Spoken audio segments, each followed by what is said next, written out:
actual date before calendars were kept that way. There must have been a day when a small child, maybe a girl, maybe a boy, was gathering gold eggs up around on the spit in the rocky bluffs. And what she or he saw on that day was a giant canoe anchored in the bay, the biggest, fattest canoe, bigger than any of our men's war canoes. And on it there were 3 trees, and on each tree was a great white blanket, bigger than any of our women could weave. And a smaller canoe was lowered out of the big canoe. And the men who got in it seemed strange to me. They had fur like squirrels on their faces, pale like the carcasses of dead salmon.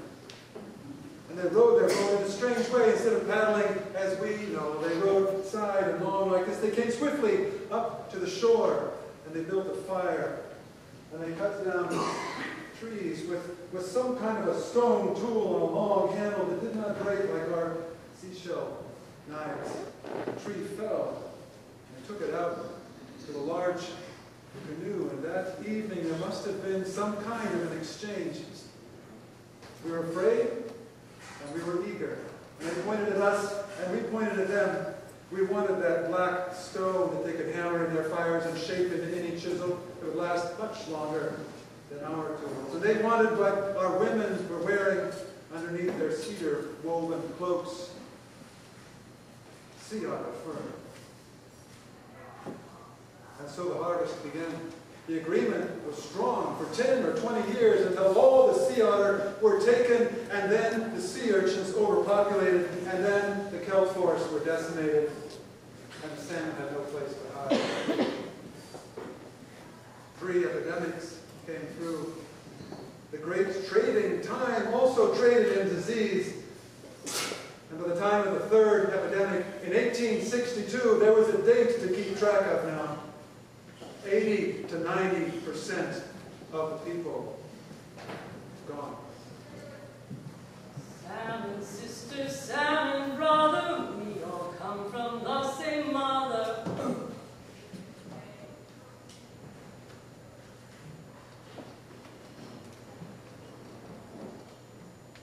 October 1862. The Grappler brings the first non-native settlers in the Comox when the Hudson Bay Company sent 60 people to farm the area.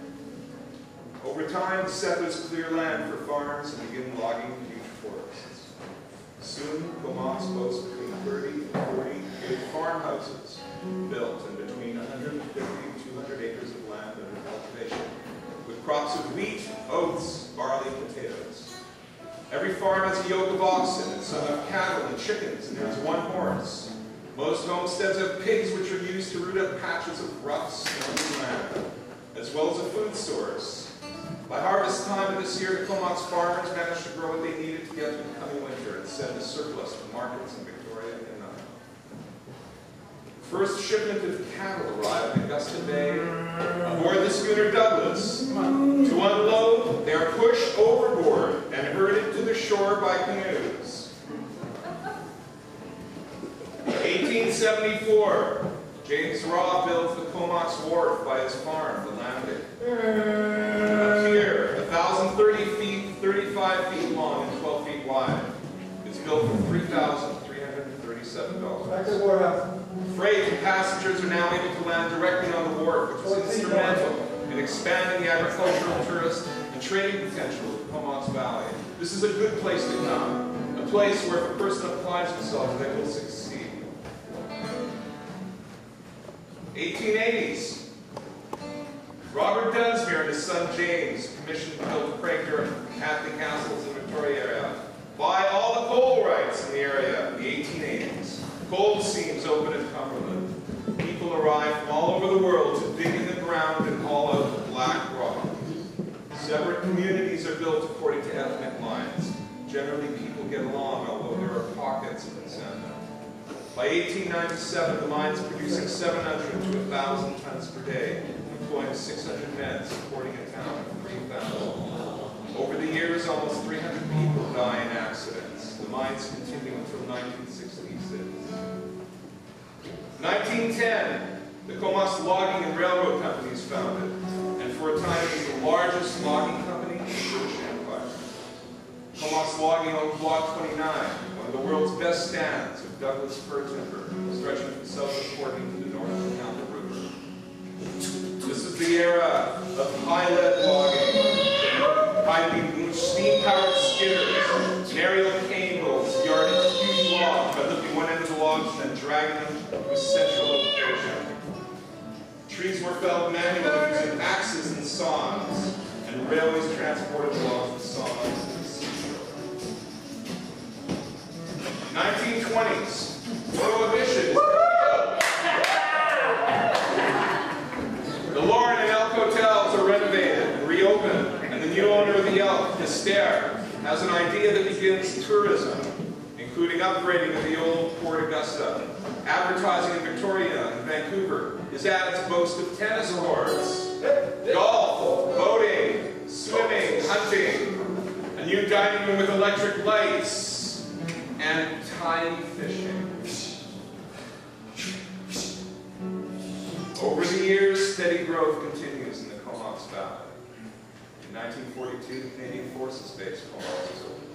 It remains one of the largest area employers. The field sawmill was built to service the lumber industry and then closed down 40 years later. Fishing remains a major industry. People start skiing on Mount Washington. WestJet starts regular service between the valley and Alberta, and all of a sudden a whole lot of our neighbors come from Calgary and Edmonton. There are lots of postcards of what this place is supposed to look like.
Dear Estuary,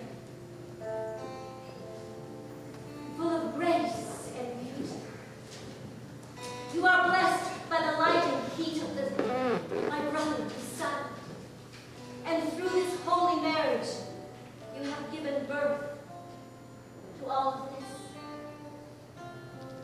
My dear Estuary, forgive them their trespasses against you. Help them to see that they are kin with all other living beings. And teach them the songs that will show them how to live in a way that supports and enhances.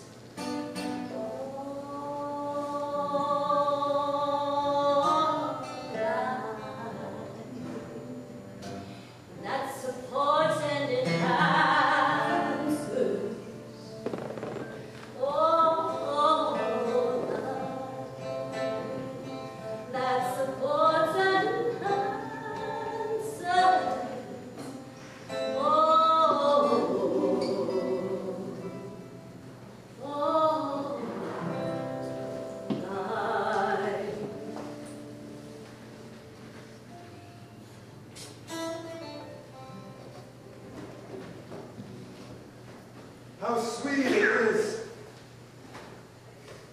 How sweet the song to be with you again. So many generations have passed. To think now, to look back to my own great-great-grandfather who stood on the same stage in the same hall back in 2010.